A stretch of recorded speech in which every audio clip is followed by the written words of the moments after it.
Oke, baik. Assalamualaikum warahmatullahi wabarakatuh. Pada kesempatan kali ini masih di sesi pembelajaran mata kuliah komunikasi bisnis ya. Di sesi kali ini dengan tema komunikasi lintas budaya dalam bisnis, insya Allah akan dipaparkan beberapa hal yang akan jadikan panduan untuk di sesi kali ini.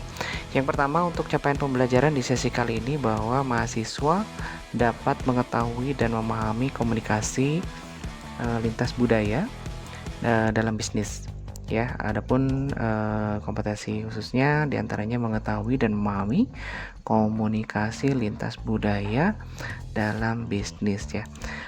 Hal penting yang dijadikan bahan ajar yang ada di sesi kali ini yaitu pertama, gunakan bahan ajar dan inisiasi yang disarankan untuk minggu ini.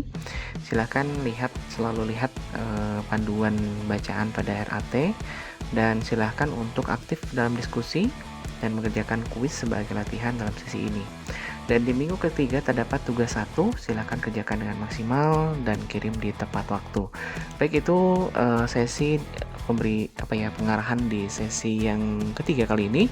Selamat mengikuti kegiatan tutorial, sukses buat Anda semua. Assalamualaikum warahmatullahi wabarakatuh.